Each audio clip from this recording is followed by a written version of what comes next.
Shalom, Bapak Ibu, saudara-saudara yang kekasih dalam Tuhan Yesus Kristus. Kembali, marilah kita belajar firman Tuhan dengan topik hadiah kotak kosong. Dalam 1 Korintus 13 ayat 3 dikatakan, dan sekalipun aku membagi-bagikan segala sesuatu yang ada padaku, bahkan menyerahkan tubuhku untuk dibakar, tetapi jika aku tidak mempunyai kasih, sedikit pun tidak ada faedahnya bagiku. Saudara, karena kondisi ekonomi yang terbatas, seorang ayah memarahi anak putrinya karena menghambur-hamburkan kertas pembungkus berwarna kuning emas yang tersisa di gudang. Ketika malam Natal tiba, ia baru tahu bahwa ternyata anaknya memakainya untuk membungkus kado hadiah Natal untuk dirinya. Sebuah kotak hadiah berkilauan berwarna emas. Tentu saja ayah itu menyesal dan meminta maaf kepada putrinya. Namun ketika dia membuka hadiah Natal itu, dia kaget karena ternyata kotak itu kosong, tidak berisi apa-apa. Dan dia menegur lagi anaknya dengan berkata, kalau kamu memberi hadiah kepada seseorang, tidak boleh hanya berupa kotak kosong. Dan belum selesai dia berkata, putrinya segera menjawab, Papa, itu tidak kosong, karena aku sudah mengisinya dengan banyak sekali kecupan ciumku untuk Papa. Lalu aku segera menutupnya.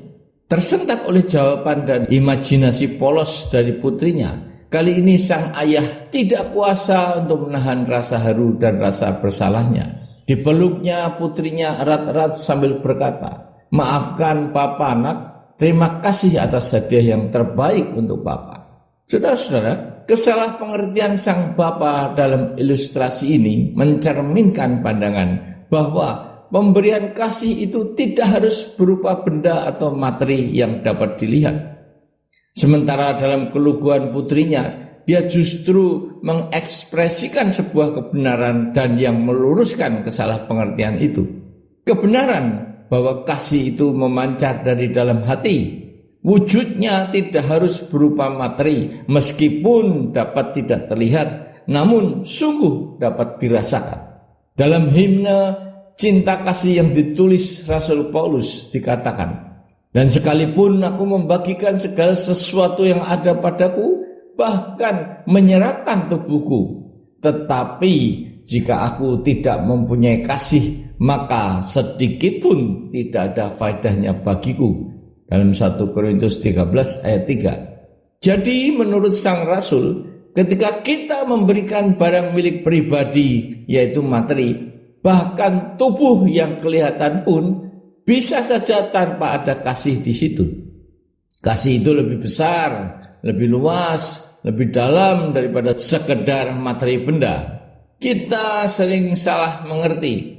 Kasih itu lebih besar, lebih luas, lebih dalam daripada sekedar materi benda.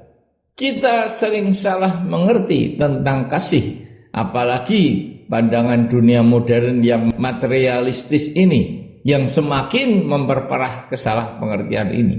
Kita menilai orang dan diri sendiri berdasarkan materi. Tuhan Yesus adalah pribadi yang dalam hidupnya paling banyak memberikan kasih, sekalipun dia tidak kaya akan materi. Dia memberikan pengertian, pendampingan, pengajaran, dan pencerahan. Dia membagikan senyum, tawa, dan pengharapan. Dia menawarkan kelegaan dan pengampunan. Dia menularkan semangat dan membagikan hikmat. Bahkan dia memberikan dirinya sendiri, hidupnya dengan mati di kayu salib untuk mengampuni dosa-dosa saudara dan saya, serta untuk keselamatan dunia ini. Pemberian diri atau self-giving seperti itu sungguh tidak ternilai harganya dan tidak dapat dinilai secara materi. Begitulah sepatutnya kita menilai kasih. Sekalipun materi dapat menjadi salah satu ekspresi cinta kasih, namun jangan merendahkan derajatnya menjadi hanya karena dalam bentuk materi. Kasih itu bahasa yang paling kaya ekspresi, Jangan dimiskinkan oleh materi. Begitu juga jangan malu atau berkecil hati karena beranggapan saudara tidak dapat membagikan kasih jika saudara tidak kaya materi. Asalkan hati kita kaya akan kasih, kita akan selalu menemukan 1001 cara untuk mengekspresikannya. Doa, perhatian, senyuman, kata-kata penyemangat, alunan nada-nada nyanyian tetap dapat menjadi bahasa cinta kasih yang menyentuh hati. Hidup ini terlalu singkat dan berharga untuk diisi dengan kebencian. Marilah kita temukan 1001 cara untuk mengungkapkan kasih. Kasih tidak pernah mengenal kotak hadiah yang kosong.